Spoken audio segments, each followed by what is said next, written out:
Okay, the first thing I'm going to do is take off this cracked vinyl strip, and then we'll check the screws underneath.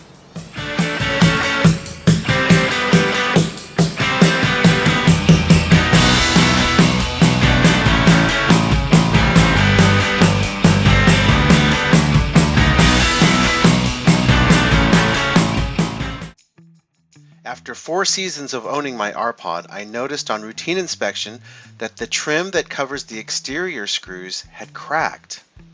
The trim was pretty flimsy, as you can see here, and it was in such bad shape that it was easily removed to expose the screws underneath. After you unscrew the end caps, the trim pretty easily just comes right out of the channel.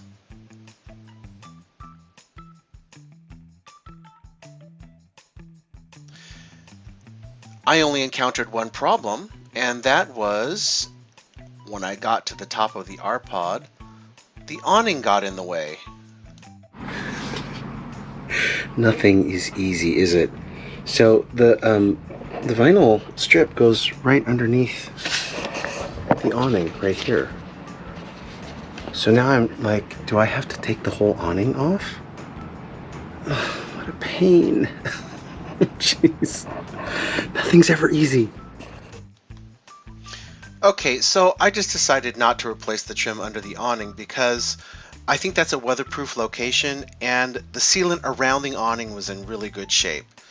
Alright, so I'm not sure how long these cracks had been there in the trim, so I decided to inspect some of the screws underneath, and sure enough, found that some, but not all, were rusted. But I also noticed that the screws were square head, and I don't know about you, but I hate square head screws. In my experience, I find they strip really easily. So I decided to replace those screws with Phillips head exterior screws. For this project, I decided to replace only 2 screws at a time. Now, what you see here is I'm removing 2 screws. One is a 1 5/8 inch, and another one is a 3-inch screw. So first I added a bead of caulk to each screw hole for some extra weatherproofing, and then I replaced the screws with the same size screws that I took out. Make sure to get exterior screws again. You're going to repeat this process of removing 2 screws and replacing 2 screws across the exterior of your RV. Don't take all the screws out at once and then put new screws in. The wall of your RV will probably fall off.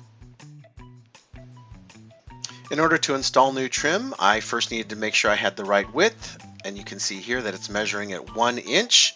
I went to Amazon, found some heavy-duty vinyl insert trim, and purchased that. So I suggest you give the caulking a day or so to dry. Then after that, apply the new vinyl trim in the channel. You can tell that this trim is definitely heavier duty because it's taken some thumb strength to get it in there. But just take your time, go a little at a time, and you'll find that it fits in there snugly and perfectly. I don't know if this helps, but it couldn't hurt, so I just applied a coating of UV protectant to the trim, and you can see it looks really good, nice and shiny, and makes a really nice finish.